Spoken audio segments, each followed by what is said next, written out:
Bismillahirrahmanirrahim. Assalamualaikum warahmatullahi wabarakatuh. Alhamdulillahirabbil alamin wassalatu wassalamu ala asyrafil anbiya'i wal mursalin nabiyina maulana Muhammadin wa ala alihi wa sahbihi ajma'in. Amma ba'du. Bapak dan Ibu yang dimuliakan Allah Subhanahu wa taala, puji dan syukur selalu kita panjatkan kepada Allah di hari yang sejuk ini, di pagi hari yang berbahagia ini. Allah pertemukan kita di masjid yang penuh berkah ini dalam rangka melakukan salat subuh berjamaah. Insyaallah kita akan lanjutkan tafsir. Selawat dan salam semoga selalu tersampaikan kepada junjungan kita, qudwah uswah kita, panutan kita Nabi Muhammad sallallahu alaihi wasallam serta para keluarga, sahabat, tabi'in dan seluruh pengikutnya yang senantiasa menapak tilasi jejaknya dan mengikuti sunnah-sunnah. Bapak dan Ibu yang dimuliakan Allah Subhanahu wa taala, hari ini adalah hari yang ke-29 dari bulan Dzulhijjah tahun 1434 Hijriah. Artinya 2 hari lagi, hari Selasa kita akan memasuki tahun baru. Dan tahun baru itu adalah tahun 1435 Hijriah. Dan kita mengenal bahwa pertama kali yang menjadikan bulan Muharram sebagai awal bulan dari tahun Hijriyah adalah Umar bin Khattab radhiyallahu anhu. Ketika para umat ketika itu menanyakan, kapan kita mulai sejarah? Min aina nabda'ut tarikh? Maka Umar bin Khattab dengan kecerdasannya memutuskan Muharram sebagai awal bulan dari tahun Hijriyah. Sebagian mungkin menanyakan mengapa bukan Rabiul Awal? Karena Rasulullah SAW sampai di kota Madinah pada tanggal 12 Rabiul Awal. Mengapa tidak dijadikan Rabiul Awal sebagai bulan pertama daripada tahun Hijriah? Maka jawabannya adalah karena Rasulullah SAW telah niat dan azam sekembalinya dari Aqabah, yaitu di Mina, ya, ketika berkumpul dengan utusan-utusan dari Yathrib, maka setelah pulang yaitu pada bulan Dzulhijjah, maka Rasulullah SAW niat untuk melakukan hijrah tersebut, dan itu terjadi pada bulan Muharram. Jadi tidak dihitung dari Safar. Rasulullah SAW keluar dari rumahnya tanggal 27 Safar. Tapi dihitung dari mana Rasulullah SAW niat dan azam melakukan hijrah tersebut, yaitu pada bulan Muharram. Bapak dan Ibu yang dimuliakan Allah Subhanahu wa taala, apabila kita berbicara tentang Muharram, maka ada hal-hal yang perlu disampaikan. Pertama adalah keutamaan bulan Muharram. Bulan Muharram tidak dikenal oleh orang jahiliyah. Orang jahiliyah menyebutnya dengan Safar. Safar al-awwal, Safar al-thani, Rabiul awal, Rabiul thani, Jumada al-ula, Jumada al-thani, seterusnya. Kemudian ketika datang Islam, Rasulullah SAW mengganti nama itu dengan Muharram. Dan disebutkan dalam hadis sebagai Syahrullahil Muharram, bulan Allah yang diharamkan. Jadi ada bulan-bulan yang diharamkan, bulan-bulan yang memiliki keistimewaan, yaitu 4, 3 berurutan, thalathun mutawaliyat, 3 berurutan, yaitu Dzulqa'dah, Dzulhijjah dan Muharram, dan satu lagi adalah Rajab, antara Jumada Tsaniyah dengan Sya'ban. Jadi keutamaan yang pertama, bahwa bulan Muharram adalah satu-satunya bulan yang disebutkan oleh Rasulullah SAW dengan nama Allah, Syahrullahi al-Muharram. Seperti kita mengatakan Baitullah, rumah Allah. Mulia tidak? Saya pengen pergi ke rumah siapa? Ke rumah Allah. Oh, ke masjid. Dan perkataan Salih alaihi salam, ketika mengatakan kepada umatnya, hadhihi naqatullahi lakum ayah. Ini adalah unta Allah. Unta Allah artinya unta yang mulia sebagai tanda bagi kalian. Jadi disebutkannya bulan Al-Muharram sebagai syahrullah adalah keutamaan. Yang kedua adalah bahwa bulan Muharram sebagai bulan-bulan yang diharamkan, yaitu 4 yang telah saya sampaikan. Yang ketiga adalah pada bulan Muharram ini ada satu amalan yang dianjurkan oleh Rasulullah sallallahu alaihi wasallam. Yaitu apa? Yaitu adalah puasa pada 10 hari ke-10 bulan Muharram. Hadisnya dalam Sahih Muslim dari Ibn Abbas radhiyallahu anhu dan lain-lainnya. Ketika Rasulullah SAW datang ke Madinah, beliau mendapatkan orang-orang Yahudi puasa pada pada hari ke-10 bulan Muharram.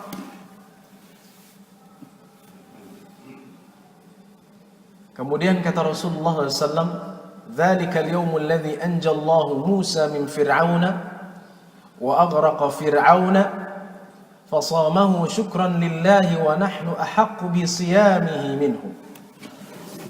Itu kata Rasulullah. Pada hari itu, yaitu tanggal 10 bulan Muharram, Allah Subhanahu wa taala menyelamatkan Musa dari kejaran Firaun dan menenggelamkan Firaun. Maka Musa puasa pada tanggal 10 Muharram sebagai rasa syukur pada Allah Subhanahu wa taala, dan kami lebih berhak berpuasa pada hari tersebut daripada mereka. Jadi Rasulullah memerintahkan dan mencontohkan untuk puasa pada tanggal 10 bulan Muharram atau yang kita sebut dengan Asyura. Puasa Asyura itu puasa hari ke-10 dari bulan Muharram. Keutamaannya apa? Keutamaannya adalah Allah Subhanahu wa taala akan menghapuskan dosa setahun sebelum. Kalau kemarin kita puasa Arafah, yang keutamaannya ahtasibu 'ala Allah an yukaffira as-sanata al-madiyah atau an yukaffira as-sanata allati qablahu wallati ba'dahu. Kalau kita puasa Arafah, Allah akan menghapuskan dosa kita setahun sebelum dan setahun sesudah. Kalau orang tidak lepas dari puasa Arafah setiap tahun, maka dosanya hilang. Hapuskan terus, karena setahun sebelum dihapuskan, setahun sesudah dihapuskan. Puasa Muharram disebutkan dalam hadis Muslim juga, ahtasibu 'ala Allah an yukaffira as-sanata allati qablah. Aku berharap pada Allah menghapuskan dosa setahun sebelum. Dan Ibnu Abbas radhiyallahu anhu menjelaskan bahwa Rasulullah tidak pernah antusias puasa 1 bulan melebihi bulan Ramadan, dan tidak pernah mencari hari untuk berpuasa melebihi hari ke-10. Yaitu pada hari Asyura.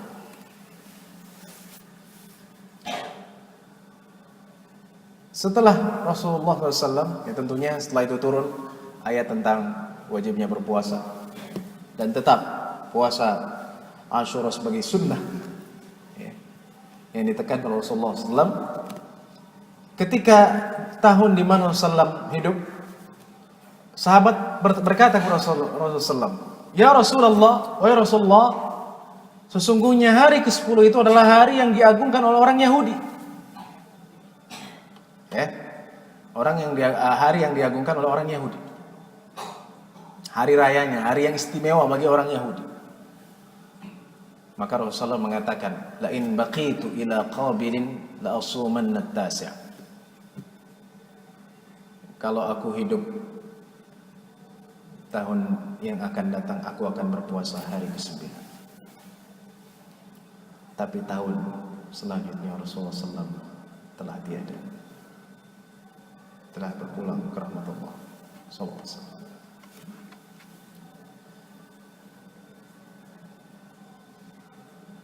Mengapa Rasulullah SAW berazam untuk melakukan puasa hari ke-9? karena khaliful Yahud. Jadi puasa ke-9 dan ke-10 itu adalah yang dicontohkan Rasulullah, walaupun Rasulullah tidak sempat berpuasa hari ke-9. 9, 10. Baik, sekarang ada hadis lain, hadis Musnad Ahmad riwayat Ahmad dari Ibnu Abbas. Yang bunyinya, khaliful Yahud wa sumu yawman qablahu wa ba'dah. Berbedalah kalian dengan orang Yahudi dan puasalah sehari sebelum dan sesudah. Sehingga Ibnu Qayyim dalam kitabnya Zadul Ma'ad dan sebelumnya Imam Syafi'i, Ibnu Qayyim menjelaskan 3 urutan. Puasa ke-10 saja, puasa ke-9, 10 itu lebih baik, dan puasa 9, 10, 11 itu yang lebih baik. Tapi hadis ini tidak lepas dari kritikan. Kenapa? Karena riwayatnya ada perbedaan. Yang satu mengatakan puasalah sehari sebelum dan sesudah. Riwayat lain dengan sanad yang sama, puasalah sehari sebelumnya atau sehari sesudah. Sehingga ulama hadis mengatakan hadis ini mudhari, tidak stabil. Yang satu sehari, 2, yang satu dipilih sehari sebelum atau sehari sesudah. Dan di dalam sanadnya terdapat perawi bernama Muhammad bin Abdurrahman bin Abi Laylah dan dia dhaif. Sehingga hadis ini tidak kuat, dan yang sahih adalah 9 ke 10 Allah. Bapak dan Ibu yang dimuliakan Allah Subhanahu wa taala, tadi saya sampaikan khaliful Yahud. Rasulullah SAW ingin berpuasa hari ke-9, kenapa? Ingin mukhalafatul Yahud, berbeda dengan orang Yahudi. Dan inilah ajaran kita untuk tidak meniru-niru orang lain, tidak meniru-niru ajaran lain. Karena man tashabbaha biqaumin fahuwa minhum. Kalau orang yang meniru kaum lain, maka dia termasuk kaum tersebut. Ya, jadi jangan sampai kita dalam kehidupan kita, atau kita mempunyai keluarga, atau kita punya anak yang suka kepada budaya lain yang jelas-jelas bertentangan dengan Islam. Ya, punya anak tidak mau berhijab, ditanya kenapa nggak mau pakai jilbab? Ya udah zaman sekarang, zaman modern, ngapain pakai jilbab? Orang di barat saja nggak pakai jilbab, aman-aman saja. Di Indonesia banyak yang pakai jilbab, banyak perkosaan. Maka demi Allah, kalau seseorang memakai jilbab dengan yang syar'i, jilbab tidak ketat, karena Rasulullah mengatakan, ya, engkau akan melihat perempuan yang memakai pakaian tapi ia telanjang. Wa nisaun kasiyatun 'ariyat ma'ilat mumilat ru'usuhunna ka'asnimatil bukhtil ma'ilah la yadkhulna al-jannata wa la yajidna rihaha wa inna rihaha la yujadu min masirati kadza wa kadza. Jadi ada 2 golongan. Yang satu adalah golongan dari neraka yang engkau belum pernah melihatnya, atau yang aku belum pernah melihatnya. Siapa? Pada zaman itu tidak ada, yaitu perempuan, salah satunya yang memakai pakaian tapi telanjang, pakai pakaian tapi ketat, menutup tapi ketat, maka itu sebenarnya membuka. Ma'ilat mumilat, ya, bergoyang-goyang, ya, dan menggoda lelaki. Kepala mereka seakan-akan punduk unta yang bergoyang-goyang. Bagaimana balasannya? Dia tidak masuk surga dan tidak mendapatkan bau, tidak mendapatkan wanginya. Tidak masuk surga dan tidak akan mendapatkan wanginya. Sungguhnya wangi surga itu dicium dari perjalanan. Beberapa perjalanan jauh sudah kecium. Tapi perempuan yang tidak memakai hijab atau memakai hijab tapi sebenarnya telanjang, maka dia tidak akan mencium bau surga, tidak mencium wangi surga dan tidak masuk surga. Jadi mukhalafatul Yahud itu penting. Kita mempunyai agama jelas. Agama saya seperti ini. Ketika kita melakukan sholat, ibadah kepada Allah, orang menuduh kita dengan macam-macam, jangan takut. Kita semata-mata untuk Allah Subhanahu wa ta'ala. Dibilang, wah kamu ngapain ke masjid? Zaman hari gini ke masjid katanya.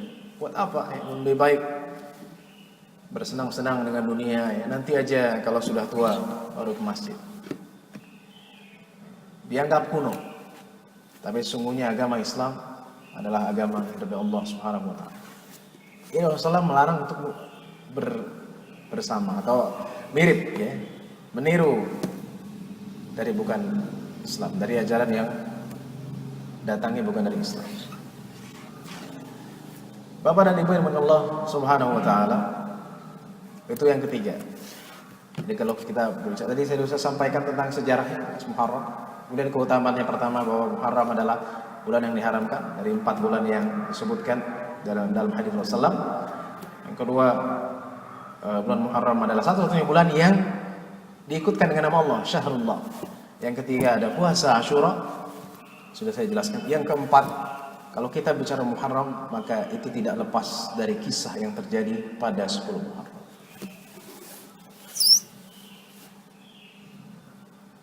Apa kisahnya? Tadi Rasulullah SAW mengatakan pada hari itu Allah selamatkan Musa dari kejaran Firaun. Itu kisah.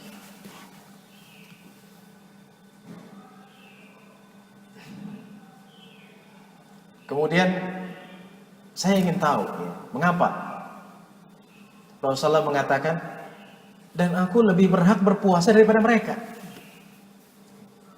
Bani Israil, ya, dari Bani Israil mengatakan saya puasa berhari ini, tapi Rasulullah mengatakan saya lebih berhak. Ya, dalam riwayat lain saya lebih berhak dengan Musa daripada kalian. Ada apa? Baik. Secara singkat karena waktu. Kalau kita memperhatikan sejarah Rasulullah, maka terdapat banyak persamaan antara sejarah Rasulullah dengan Musa AS. Dalam beberapa poin. Yang pertama, Rasulullah SAW lahir dalam keadaan yatim. Bapaknya sudah meninggal. 6 tahun ditinggalkan oleh ibunya. Kemudian 8 tahun ditinggalkan oleh kakeknya dan diasuh oleh pamannya. Begitu juga Musa alaihissalam yang setelah lahir baru beberapa hari ditaruh di sungai Nil. Kalau ibu punya anak, ya, kejar orang ditaruh di sungai Ciliwung, nggak ada perasaan. Masukkan ke dalam kotak tabut. Belum lagi di situ ada ikan ataupun benda-benda yang keras, tidak tahu, ya. Sungai ini adalah sungai yang terpanjang di dunia, yang terbentang dari Giza, Kairo sampai pertengahan Sudan. Ketika itu kisahnya secara singkat bahwa Firaun mimpi kerajaannya hancur di tangan seorang dari Bani Israil. Jadi kita berbicara tentang dua ras. Pertama Firaun, yaitu Qibti, penduduk asli Mesir. Yang kedua Bani Israil, karena Bani Israil tinggal di Mesir sebelum akhirnya pindah ke negeri Syam. Maka pagi harinya ketika Firaun mimpi, mengatakan bunuhlah setiap anak lelaki yang lahir dari Bani Israil. Ya. Bayangkan apa yang dilakukan oleh Firaun. Ia kirim tentara di perkampungan atau tempat di mana Bani Israil ibu-ibunya hamil, dikirim, dicatat. Kalau bahasa kita dicatat siapa yang hamil. Gantian. Kalau sudah kelihatan hamil, datangin setiap hari gantian. Pas lahir, dilihat, lihat anaknya, laki-laki perempuan, laki-laki, ambil, sembelih. Yuzabbihu abna'ahu wa yastahyi nisa'ahu. Misalnya Pak. Tapi Allah Subhanahu wa taala menyelamatkan Musa. Bagaimana itu?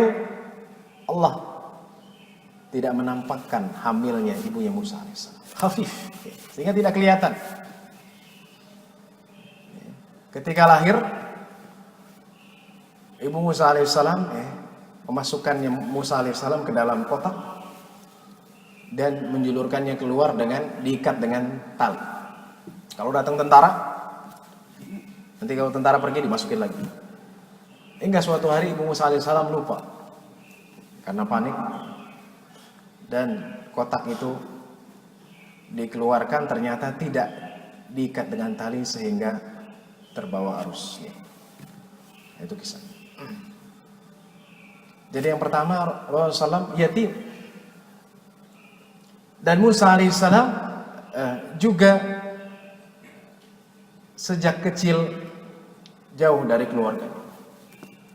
Ya, Musa alaihissalam dibesarkan oleh Asiyah binti Muzahim, yaitu istri Fir'aun laknatullah alaih, yang ketika itu masih kafir. Dibesarkan dia, bukan oleh keluarga. Walaupun sempat disusui oleh ibunya, karena kita tahu kisahnya. Ketika sampai di tangan Asia dan dicari orang yang mana ini yang nyusui, tidak mau, dikasih kesini nggak mau ya, sehingga bingung. Dan ketika suatu hari pergi ke tempat, ya, ibunya mencari-cari, ibu Musa alaihissalam menyuruh kakaknya untuk melihat, dan ketika itu dia melihat keluarga raja dan dia tahu bahwa itu adalah Musa. Mengatakan kepadanya, wahai keluarga raja, saya tunjukkan kalian kepada seseorang yang bisa menyusui anak ini. Ya, keluarga raja curiga, kenapa? Kok kamu tahu? Ya, saya hanya ingin berbakti, saya ingin membantu kalian, tidak yang lain. Oh, ini betul ketika disampaikan, ya, dibawa ke ibunya, dan mereka tidak tahu itu ibunya. Musa alaihissalam langsung mau menyusui. Ya, kemudian datang kepada Asia dan apakah kamu mau tinggal di sini atau tidak? Tidak. Akhirnya dua tahun bersama Asia. Setelah itu diambil lagi, dikembalikan kepada Asia binti Muzahim. Itu persamaan yang pertama. Yang kedua, mirip dengan yang pertama, bahwa Rasulullah SAW hidup bersama dedengkot Quraisy, Abu Jahal, Sofyan bin Umayyah, dan lain-lainnya, Abu Lahab. Begitu juga Musa alaihissalam hidup bersama dedengkot kufar, orang-orang kafir, yaitu Firaun, Haman. Siapa itu Haman? Haman itu seperti wazir, seperti menteri, mensesnek, atau orang yang kepercayaan di antara wuzara, menteri-menterinya yang paling dekat kepada Firaun adalah Haman. Dan ini yang paling jahat.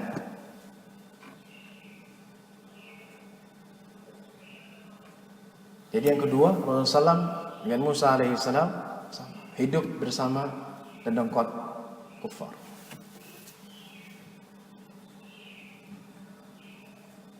Yang ketiga adalah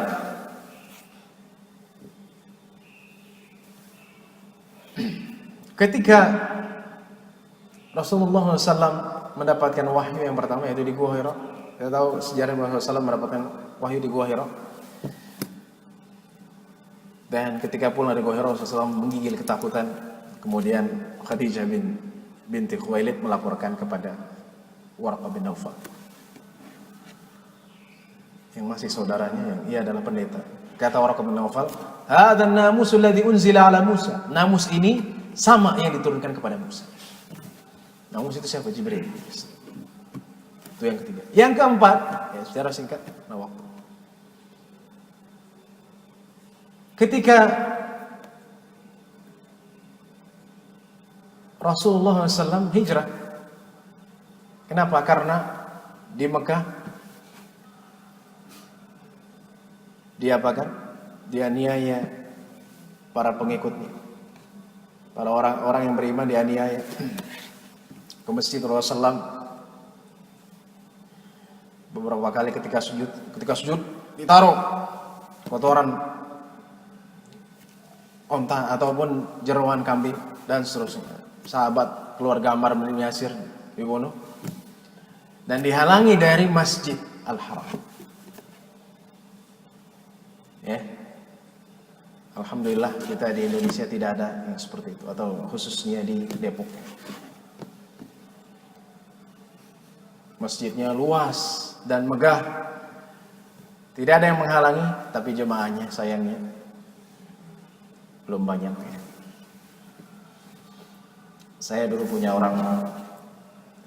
teman orang Uni Soviet, Uzbekistan. Dia bercerita kepada saya. Dia mengatakan dulu di zaman Soviet, kalau ada di antara kami yang ketahuan sholat, itu langsung ditarik sama tentara Rusia, disembelih. Betapa susahnya untuk melakukan sholat.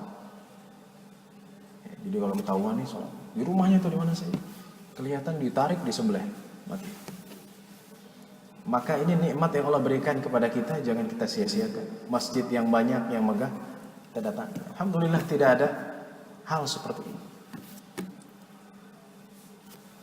Jadi itu kesamaannya. Bagaimana dengan Musa alaihissalam? Musa alaihissalam juga diusir dari Mesir. Yang pertama yaitu ketika Musa alaihissalam mendapatkan dua orang yang sedang berkelahi. Satu dari ras Bani Israel, dari rasnya, yang satu lagi dari ras Qibti, yaitu ras Firaun. Ketika berkelahi, maka orang yang dari ras Musa alaihissalam mengatakan, tolong saya. Musa alaihissalam mencoba menengahi, ya. Tapi orang yang dari Qibti, orang yang dari ras Firaun ini masih ingin memukul atau berkelahi dengan orang dari rasnya. Maka Musa alaihissalam, fawakazahu Musa dalam Al-Quran, memukulnya tapi dengan tidak keras.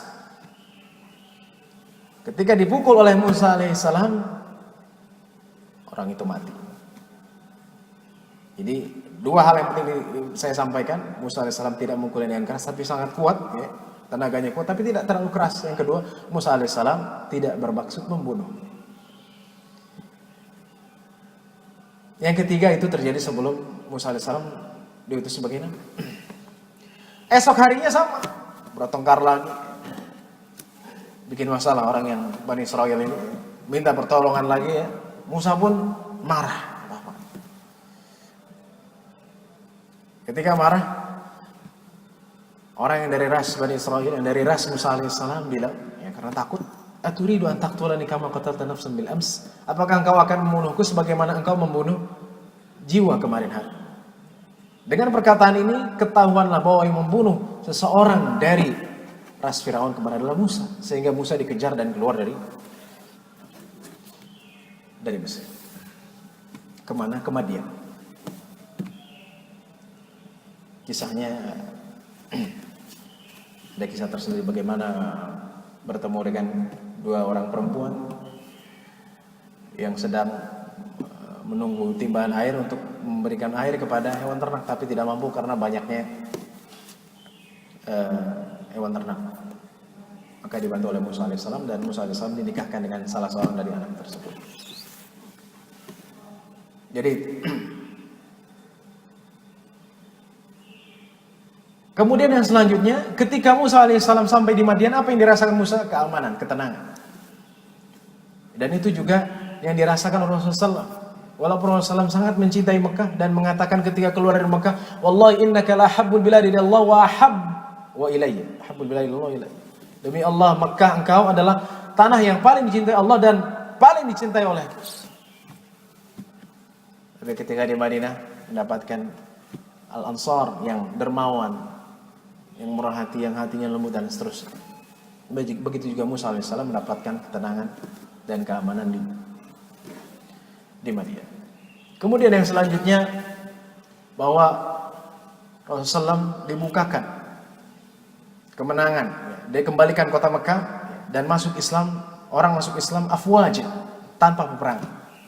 Dan Rasulullah mengutus utusannya ke Romawi, ke Persia dan lain-lain, bahkan ke Mesir, yaitu Amr bin As. Begitu juga Bani Israel. Allah Subhanahu wa taala mewariskan bumi kepada Bani Israel. Dan itu dengan teks Al-Qur'an, wa awrathnal qaumal ladzina kanu yastad'afuna masyariqal ardi wa magharibaha allati barakna fiha.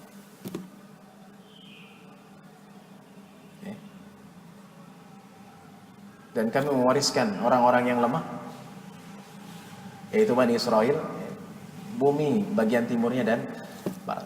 Nah, inilah kesamaan yang perlu kita pahami. Ya, sehingga Rasulullah mengatakan, nahnu haqqu bi Musa minkum. Kami lebih berhak dengan Musa daripada kalian. Kenapa? Karena memang terjadi persamaan sejarah, kemiripan.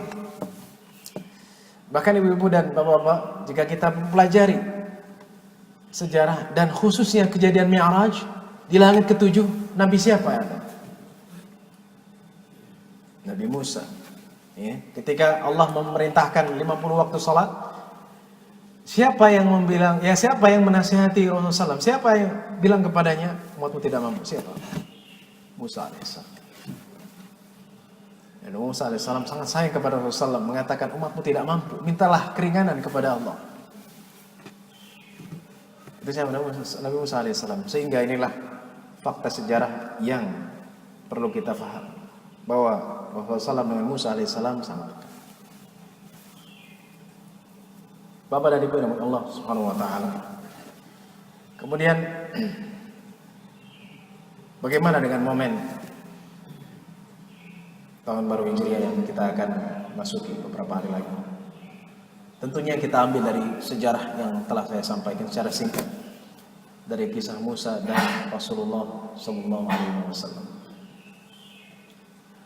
Yang pertama adalah ketika kita memasuki tahun baru, marilah kita sama-sama merubah diri kita dari yang tidak baik ke yang baik, dari yang baik kepada yang lebih baik.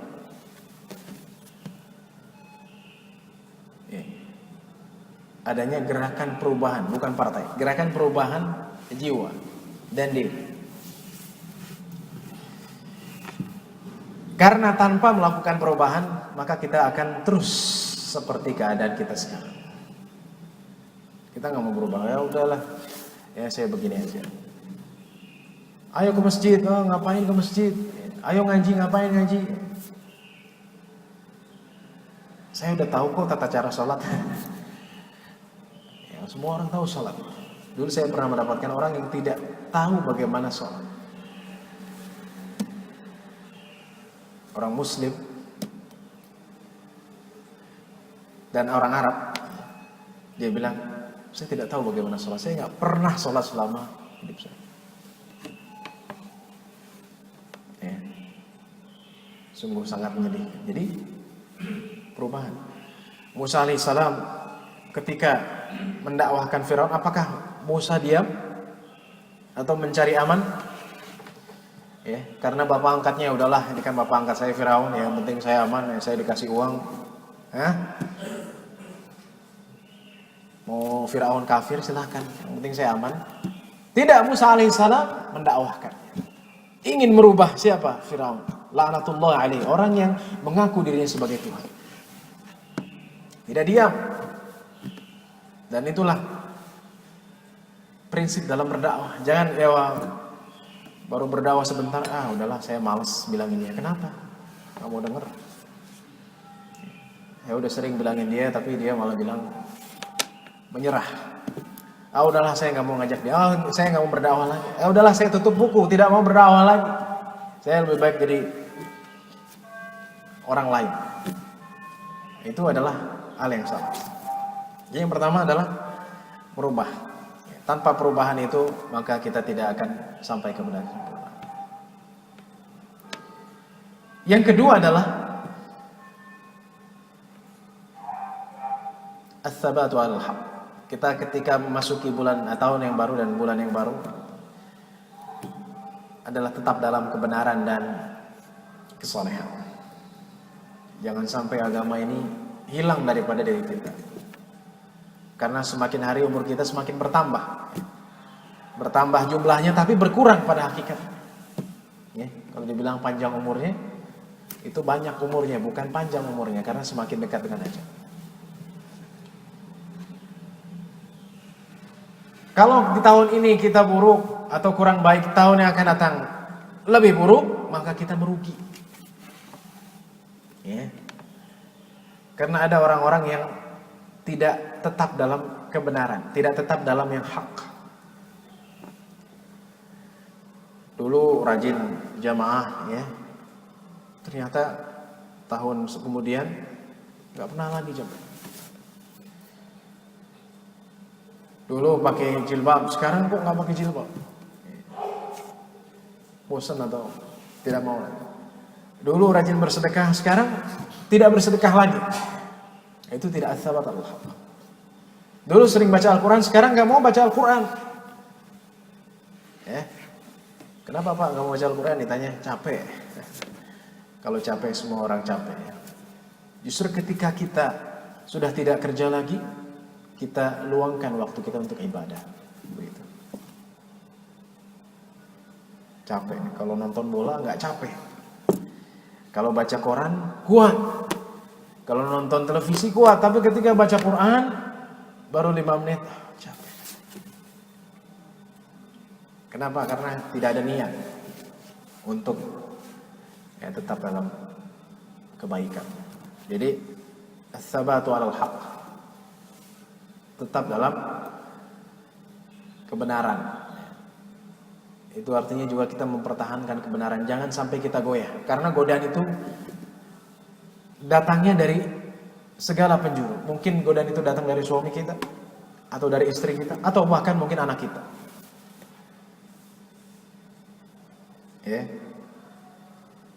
Kenapa para koruptor makin korupsi? Salah satunya godaan dari pasangan.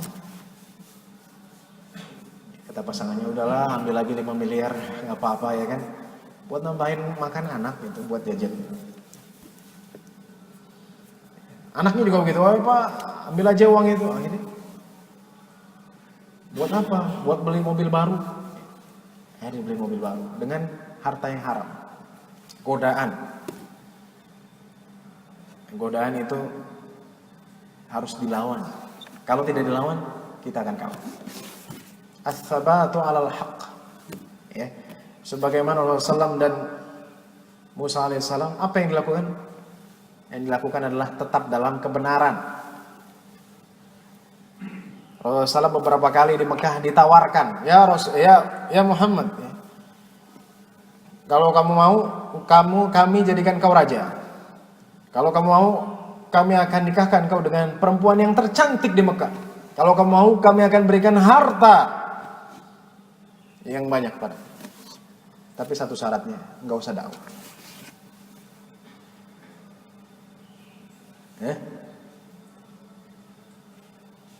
Rasulullah tidak diminta untuk meninggalkan Islam, tidak, atau keluar dari Islam. Rasulullah cuma diminta engkau tinggalkan dakwah itu. Aman begitu, ya udah kalian sendiri kamu. Tidak. Maka dalam hadis dhaif disebutkan, hadis dhaif kalau mereka menaruh matahari tangan kananku dan menaruh bulan dan tangan kiriku untuk meninggalkan dakwah ini, aku tidak akan tinggalkan atau aku mati. As-sabat. Musa alaihissalam dikejar-kejar siapa? Fir'aun. Setelah dakwah ditunjukkan tanda kebesaran Allah, bagaimana tongkat Musa memakan tongkat-tongkat para penyihir pun beriman, tapi tidak kunjung Fir'aun tetap tidak mengakui tanda-tanda itu, tidak beriman, bahkan mengancam Musa akan dipenjara.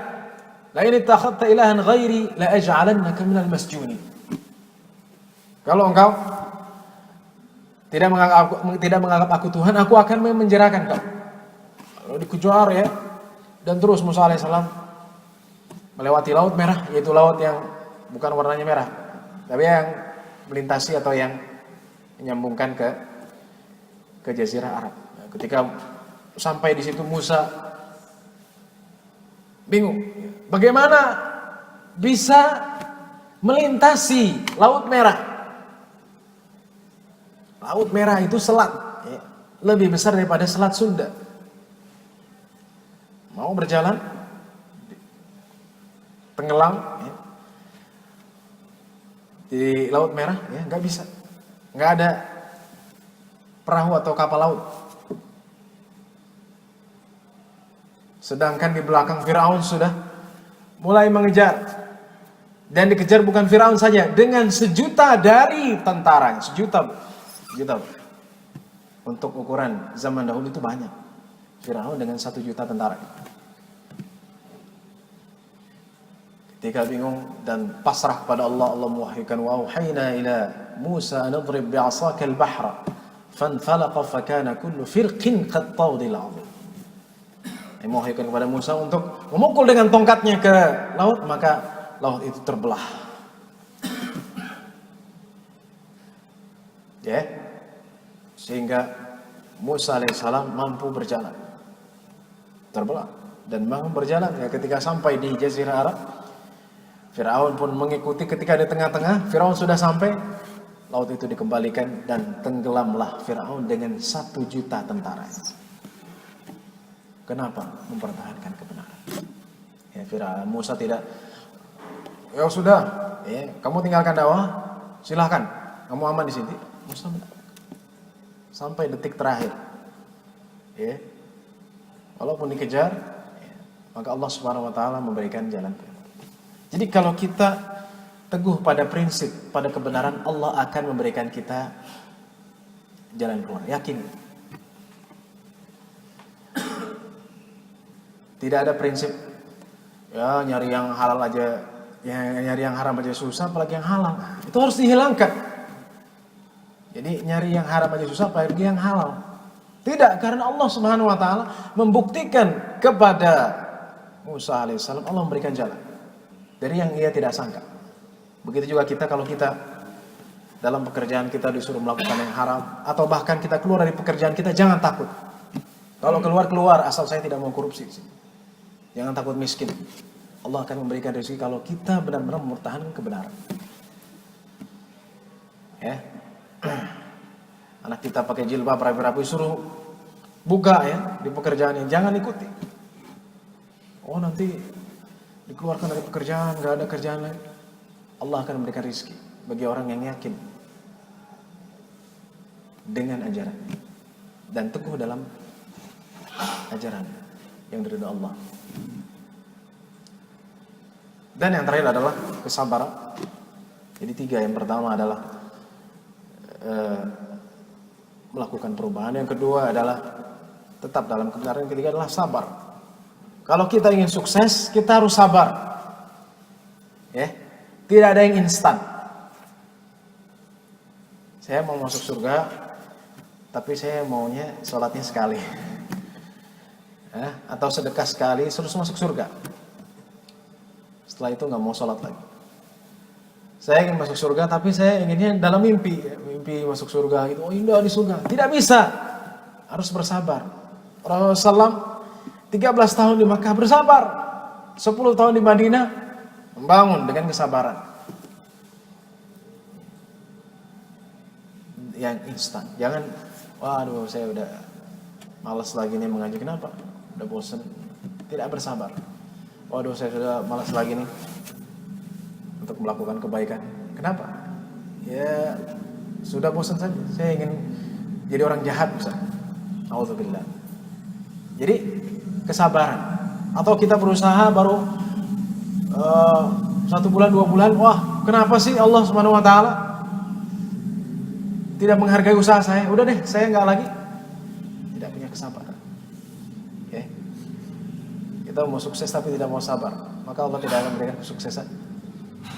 Musa alaihissalam dan Rasulullah SAW jelas mencontohkan kita untuk bersabar. Kalau kita ingin sampai kepada kemenangan dan kesuksesan, kita harus bersabar, berproses. Termasuk dalam beribadah itu kesabaran. Ya subuh-subuh jam 4 sudah azan.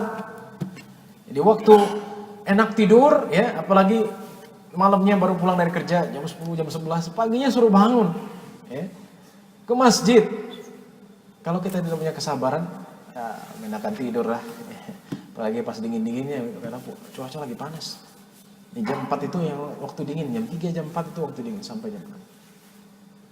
Tapi karena kita punya kesabaran, kita terus memupuk iman kita dengan sholat tahajud, sholat duha dan lain-lain, dan kita sabar, maka insya Allah Allah akan berikan kemenangan kepada kita. Amin. Semoga dengan tahun baru yaitu 1435 Hijriah, kita akan masuki beberapa hari lagi, kita menjadi insan-insan yang lebih baik, yang selalu istiqomah dan selalu dekat semakin dekat kepada Allah Subhanahu wa taala. Sallallahu alaihi Muhammadin wa ala alihi wasallam. Ada pertanyaan?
Dari sisi kita pribadi mungkin sudah mulai bahwa dan kita bisa berazam, bisa menawarkan diri untuk berbeda, terutama ketika kita posisi dalam wali tidak ikut-ikutan.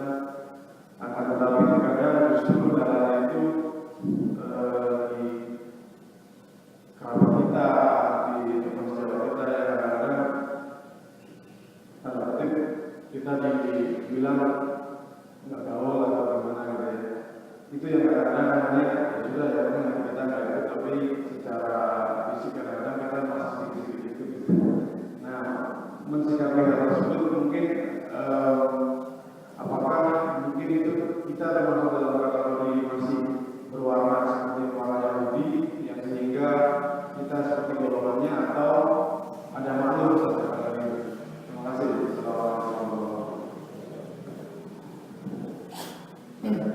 Pada prinsipnya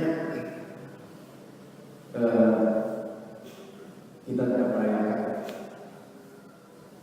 Tapi bagi saya yang dilihat adalah masalah bahwa kita semakin tahu, semakin bertambah. Baik itu di tahun Hijriah maupun tahun Masehi.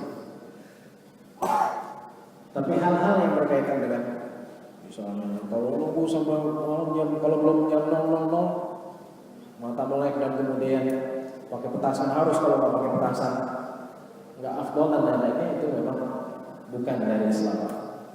Dari poinnya adalah ketika kita masuk ke dalam bulan Hijriah ataupun Syamsiyah, dan kita mendekatkan diri kepada Allah Subhanahu wa taala, kita meningkatkan keimanan dan amal saleh. Itu poin. Adapun perayaannya itu jelas bukan jelas. Jadi kita mengapainnya, kita tidak merayakannya, tapi kita memperbaiki diri kita dan mengingat bahwa umur ini terus berjalan dan ajal semakin dekat. Terima kasih Ustaz. Untuk singkatnya kita untuk Subhanallah wa bihamdihi, asyhadu an la ilaha illa anta, astaghfiruka